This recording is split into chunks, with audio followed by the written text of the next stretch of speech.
Hello children, welcome to Ritu ma'am's online class. बच्चों, आज हम आपकी कक्षा चौथी की हिंदी की पाठ्य पुस्तक झिलमिल के पाठ 3 छोटी बातें बड़े काम की का अभ्यास करेंगे। तो बच्चों, अभ्यास में सबसे पहले शुरू करते हैं शब्दार्थ से। देखिए नंबर 1 पर है, आइए शब्दों के अर्थ जानें। सबसे पहले है अपेक्षा। अपेक्षा का अर्थ होता है उम्मीद, किसी से अपेक्षा करना मतलब किसी से उम्मीद करना। अभिवादन, अभिवादन का अर्थ होता है प्रणाम या फिर नमस्कार। अगला है बच्चों आचरण। आचरण का अर्थ होता है व्यवहार, किसी का आचरण अर्थात किसी का व्यवहार। दुरुपयोग, दुरुपयोग का अर्थ होता है गलत इस्तेमाल, किसी का दुरुपयोग करना, जैसे बिजली का दुरुपयोग करना, पानी का दुरुपयोग करना। इसका मतलब है बिजली पानी का गलत इस्तेमाल करना, गलत तरीके से इस्तेमाल करना। ठीक है। अगला है निश्चय। निश्चय का अर्थ होता है पक्का इरादा। व्यस्त, व्यस्त का अर्थ होता है कार्य में लगा हुआ, मतलब किसी कार्य में व्यस्त। इसको इंग्लिश में कहते हैं बिजी। बिजी का अर्थ तो आप सभी को मालूम ही होगा, बहुत ही कॉमन वर्ड है, अक्सर यह शब्द इस्तेमाल कर लेते हैं, आप भी करते होंगे, है ना। तो बिजी को ही हिंदी में कहते हैं व्यस्त। नेक्स्ट है संकट। संकट का अर्थ होता है मुसीबत। अब शब्दार्थ हो चुके हैं। नंबर 2 पाठ से आगे करते हैं। देखो इसमें प्रश्न उत्तर दिए हुए हैं बच्चों। क्या प्रश्न पढ़ते हैं? अध्यापक के कक्षा में आने पर आप किस प्रकार अभिवादन करते हैं? बताओ बच्चों। जब आपकी क्लास में टीचर एंटर करते हैं, प्रवेश करते हैं, क्या करते हो आप? सभी खड़े हो जाते हैं ना, और खड़े होकर क्या करते हो? उनको गुड मॉर्निंग विश करते हो या फिर हिंदी में प्रणाम करते हो, नमस्कार करते हो, जिसे कहते हैं अभिवादन। अभिवादन करते हो। तो बच्चों यहाँ पर जितना स्पेस दिया हुआ है इसका उत्तर इससे थोड़ा बड़ा है, इसीलिए मैंने कॉपी में लिखे हैं प्रश्नोत्तर। देखो पाठ 3 छोटी बातें बड़े काम की। इसका पहला प्रश्न है, क्या प्रश्न अभी हमने पढ़ा और उसके उत्तर पर चर्चा भी की हमने। तो देखो उत्तर कैसे लिखेंगे। लिखेंगे जब अध्यापक महोदय कक्षा में आते हैं तो हम सभी खड़े हो जाते हैं और हाथ जोड़कर उनका अभिवादन करते हैं। ऐसा करके हम लोग शिष्टाचार का पालन करते हैं। देखो बच्चों, आपने बुक में भी पढ़ा होगा, बुक में भी इसका आंसर मैं आपको दिखा देती हूँ।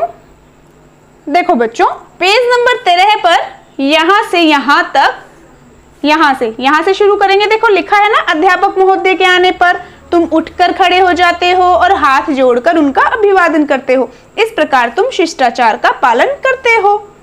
तो ये आपके लिए ही कही गई है ना बात, ऐसे ही करते हो ना आप। तो यहां से भी आप लिख सकते हैं और बाकी मैंने आपको लिखवा भी दिया है। तो बच्चों अगला प्रश्न है अब नंबर 6। तरुण ने अच्छे नागरिक का दायित्व कैसे निभाया? कैसे निभाया था? देखो बुक में ही देखते हैं इसका आंसर। देखो बच्चों, यह चित्र याद है ना आप सभी को? इसमें क्या किया था तरुण ने एक वृद्ध व्यक्ति को अपनी सीट पर बिठाया था। और देखो यहाँ पर लिखा भी है, तरुण बस में बैठकर यात्रा कर रहा है। एक वृद्ध उसी बस में चढ़ा।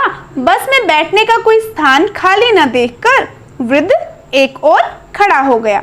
और फिर क्या किया? देखो यह देखकर तरुण ने अपना स्थान उस वृद्ध के लिए छोड़ दिया। निश्चय ही तरुण ने अच्छे नागरिक का कर्तव्य निभाया। तो यही हमारा उत्तर है ख प्रश्न का। इसको कैसे लिखेंगे? देखो बच्चों, एज इट इज हम लिख देंगे, थोड़ा सा चेंज करेंगे। जिस तरीके से प्रश्न पूछा गया है उसी तरीके से हम उत्तर देंगे। लिखेंगे तरुण बस में बैठकर यात्रा कर रहा था। एक वृद्ध उसी बस में चढ़ा। बस में बैठने का कोई स्थान खाली न देखकर वृद्ध एक और खड़ा हो गया। यह देखकर तरुण ने अपना स्थान उस वृद्ध के लिए छोड़ दिया। इस तरह तरुण ने अच्छे नागरिक का दायित्व निभाया। ये ख प्रश्न का उत्तर हो गया। अब बच्चों अगला है ग प्रश्न। प्रदेश में बिजली संकट पैदा होने के क्या कारण है? आपने पढ़े थे ना, बिजली संकट पैदा होने के कारण क्या क्या थे, याद है आप सभी को?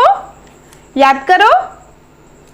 देखो बच्चों, यहाँ पेज नंबर 14 पर लिखा हुआ है ना, बिजली का दुरुपयोग करना या बिजली की चोरी करना सही आचरण नहीं है। आपकी थोड़ी सी लापरवाही आपके बिजली के बिल को तो बढ़ाती ही है, साथ ही प्रदेश में बिजली का संकट भी पैदा करती है। देखो एज इट इज उत्तर दिया हुआ है यहाँ से यहाँ तक, ठीक है? तो बच्चों इसी को हम उत्तर में लिखेंगे। देखो कैसे लिखेंगे, ये रहा एज इट इज मैंने लिख दिया है कि बिजली का दुरुपयोग है, बिजली की चोरी करना बिजली संकट पैदा होने के कारण है। हम लोगों की थोड़ी सी लापरवाही भी हमारे बिजली के बिल को तो बढ़ाती ही है, साथ ही प्रदेश में बिजली संकट भी पैदा करती है। ठीक है, ये उत्तर हो गया इसका। अब अगला प्रश्न देखो बच्चों, इसी में देख लेते हैं। घ प्रश्न है, पानी को व्यर्थ बहने से कैसे बचाया जा सकता है? ये तो आप सभी को मालूम ही होगा और आप बचाते भी होंगे पानी को व्यर्थ बहने से। जब पानी की जरूरत ना हो तो क्या करें, नल को बंद कर दें। देखो जब पानी की जरूरत न हो तब नल को अच्छी तरह बंद कर देना चाहिए। इस तरह पानी को व्यर्थ बहने से बचाया जा सकता है। ये इस प्रश्न का उत्तर हुआ। अगला प्रश्न है, अच्छे नागरिक बनने के लिए कौन सी आदतों को अपनाना चाहिए? बताओ, हमने इस पाठ में बहुत सी अच्छी आदतें पढ़ी है ना, उन्हीं सब को हम यहाँ लिख देंगे। जैसे समय का पालन करना, बड़ों का आदर करना, सभ्य भाषा का प्रयोग, स्वच्छता, बिजली पानी का दुरुपयोग नहीं करना, ये सभी हम बच्चों यहाँ पर लिखेंगे। देखो, समय का पालन करना चाहिए, यहाँ हम पहले लिख देंगे कि अच्छे नागरिक बनने के लिए निम्नलिखित आदतों को अपनाना चाहिए। नंबर 1, समय का पालन करना चाहिए। नंबर 2, अपनों से अच्छे से व्यवहार करना चाहिए, है ना, उनका आदर करना चाहिए, तो लिखेंगे अपने से बड़ों का आदर करना चाहिए। नंबर 3, सभ्य भाषा का प्रयोग करना चाहिए। नंबर 4 है स्वच्छता का ध्यान रखना चाहिए। 5, बिजली व पानी का दुरुपयोग नहीं करना चाहिए। इनमें आप बच्चों कुछ और पॉइंट्स भी जोड़ सकते हैं जो आप चाहें, जो कि एक अच्छे नागरिक बनने के लिए अपनानी चाहिए हमें वो आदतें, वो आप यहाँ लिख सकते हैं अपने आप से भी। मैंने सिर्फ 5 लिखी है। चलो अब चलते हैं आगे के अभ्यास की ओर। देखो बेटा, अब पेज नंबर 17 पर हमने ये वाला प्रश्न कर लिया था ना, और अब उसके बाद है हाँ या नहीं में उत्तर दें। तो देखो बच्चों, यहाँ पर कुछ वाक्य दिए हुए हैं और इनका उत्तर हाँ या नहीं में देना है। जैसे देखो, पहला है हमें बड़ों का आदर करना चाहिए, तो बताइए करना चाहिए कि नहीं? करना चाहिए ना, तो क्या करेंगे, क्या लिखेंगे? हाँ लिखेंगे। ये हाँ लिख दिया मैंने। अब देखो, मोबाइल पर मित्रों से गप्पे हाँकनी चाहिए, क्या हाँकनी चाहिए? नहीं ना, तो क्या लिखेंगे? नहीं। अब अगला है हाथ धोकर खाना खाना चाहिए, ये सभी को मालूम होगा, लिखेंगे हाँ। अगला है नल को खुला छोड़ देना चाहिए, बताओ क्या नल को खुला छोड़ देना चाहिए? नहीं, तो लिखेंगे नहीं। रोजाना दांत साफ करने चाहिए, बताओ करने चाहिए कि नहीं करने चाहिए? वेरी गुड, रोजाना दांत साफ करने चाहिए। और आप भी करते हैं कि नहीं करते? रोजाना करते हैं ना, वेरी गुड, फिर तो आप बहुत ही अच्छे बच्चे हैं, तो यहाँ लिखेंगे हाँ। अब बच्चों अगला देखो, अगला है कूड़ा कूड़ेदान में डालना चाहिए, बताओ कूड़ा कूड़ेदान में डालना चाहिए या फिर बाहर फेंक देना चाहिए? कूड़ेदान में डालना चाहिए। तो लिखेंगे हाँ। अब ये भी हमारे हो गए हैं कंप्लीट। तो बच्चों अब आ गए हैं हम प्रश्न संख्या 3 आपकी बात पर। जैसा कि आप सभी को मालूम ही होगा कि आपकी बात में जो प्रश्न दिए हुए होते हैं उन सभी के उत्तर आपको स्वयं अपनी तरफ से लिखने होते हैं कि आप किसी विषय पर कैसे सोचते हैं या फिर कैसे करते हैं। ठीक है, तो इसमें प्रश्न पढ़ते हैं हम। क्या प्रश्न है? अपने स्कूल व आस पड़ोस को स्वच्छ रखने के लिए आप क्या करते हैं? देखो बच्चों, यहाँ पर मैं आपको समझा देती हूँ कि इन प्रश्नों के उत्तर कैसे लिखने हैं।